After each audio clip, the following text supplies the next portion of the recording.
I smiled at a stranger yesterday. She smiled back, and for a moment, just a moment, I wondered if that's what my real smile looks like.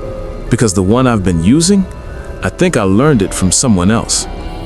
This is Hollow Thoughts. I need to explain this properly. I need you to understand that I'm not losing my mind. I know how this sounds, but if I don't say it out loud, if I don't put words to it, I'm afraid I'll convince myself it isn't happening. And I'm very, very good at convincing myself of things. It started with the photographs. My mother sent a box of old pictures last month. I hadn't asked for them. She's been cleaning out the attic, and I think she wanted me to feel something. Nostalgia, maybe. Connection. I felt neither. I sat on my kitchen floor and spread them out in front of me like evidence. Birthday parties, family vacations, school plays. And there I was, in every single one. A child with my face. A teenager with my posture. A young adult with my exact way of tilting their head when the camera comes out. But I don't remember being that person. I don't mean the memories are gone. They're there. I remember the 9th birthday where I got the bike.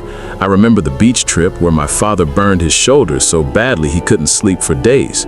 I remember opening night of the school play, the heat of the lights, the way my hands shook. I remember all of it. I just don't remember being inside it. It's like watching footage of someone else's life, someone who happened to look exactly like me. I mentioned this to Sarah, my wife, and she laughed. She said everyone feels that way about old pictures. She said the past is a foreign country, that we're always becoming someone new. I nodded. I smiled, and I wondered if she could tell it wasn't the same smile I used when we met. Because I've been keeping track. For 3 months now, I've been paying attention to myself, watching myself, taking mental notes on the things I do, the expressions I make, the words I choose. And I've noticed something. I don't have patterns. I have repertoires. There's a version of me for work, confident, measured, a voice that drops half an octave when I'm making a point. There's a version of me for Sarah, warmer, softer. I touch my face more. I laugh at different intervals.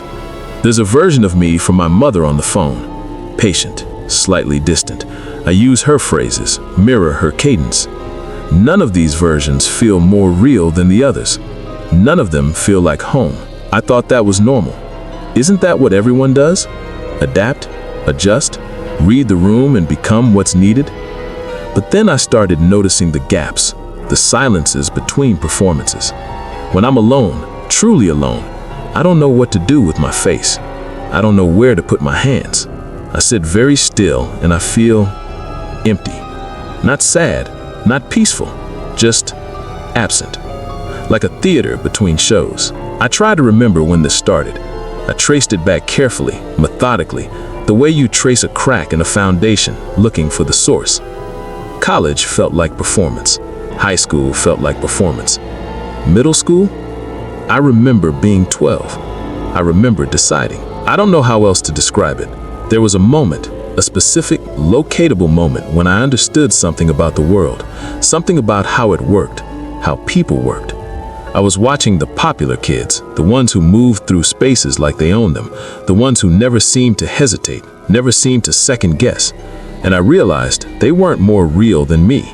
They were just better at pretending. So I started taking notes. Mental notes at first, then actual notes. Little observations in a journal my mother thought was for homework. How to laugh at a joke you don't find funny. How to look interested when someone is talking. How to tilt your head when you're confused. How to make your eyes crinkle when you smile so it looks genuine. I practiced in mirrors. I tested techniques in conversation. I refined. I revised. I perfected.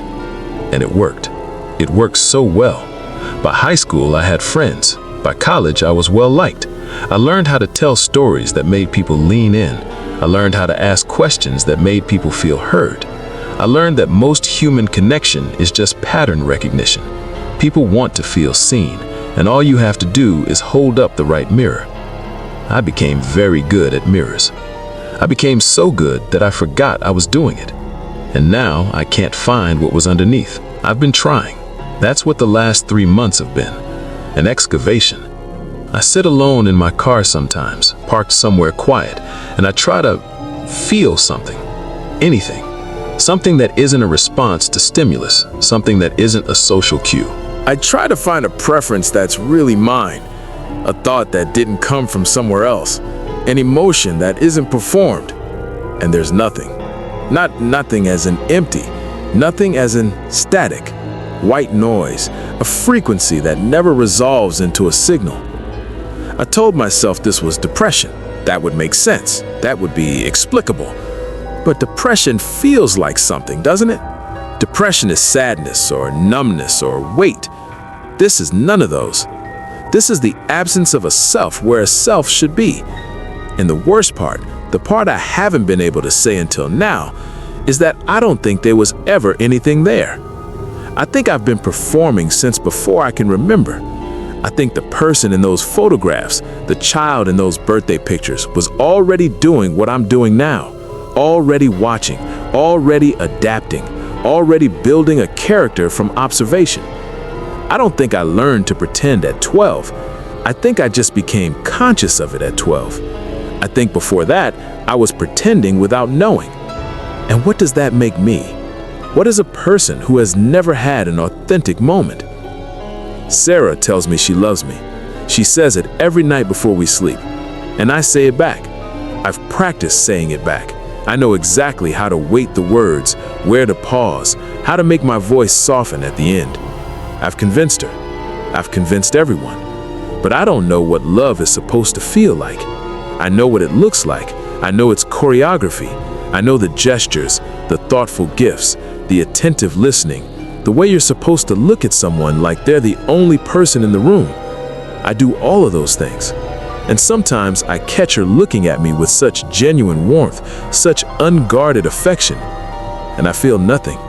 Or worse, I feel a small satisfaction, the satisfaction of a performance well executed. That's when I have to look away, because there's something underneath that satisfaction, something I've been trying very hard not to see. If I've been performing my entire life, if every relationship, every connection, every moment of apparent vulnerability has been a calculated act, then I've been lying to everyone. Every single person who has ever trusted me, every friend who thought they knew me, every family member who believed I cared. Sarah, especially Sarah. She married someone who doesn't exist.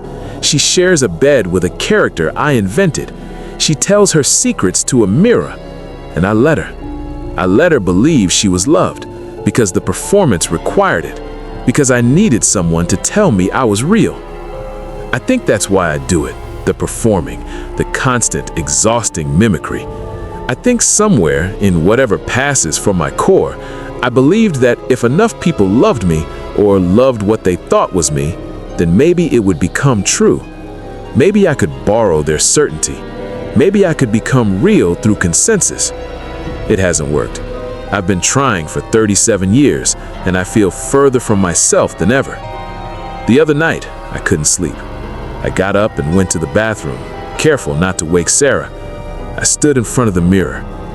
I just stood there, and I tried to see myself, not the performance, not the character, the person underneath. I don't know how long I looked, long enough for the light to seem too bright, long enough for my own face to become unfamiliar, that thing that happens when you stare at a word until it loses meaning. And I didn't find anyone. The person in the mirror looked back at me with my eyes, and there was nothing behind them. No depth, no history, just surface. And I thought, this is the most honest I've ever seen myself. This blank expression, this absence. This is what I really look like when no one's watching. I smiled then, in the mirror, just to see. And it looked perfect. It looked warm and genuine and human. And I realized, I don't know where I learned that smile. I don't remember the first time I used it. It's just there, part of the repertoire, installed so early I can't trace its origin. Maybe it was my mother's smile. Maybe I took it from a teacher.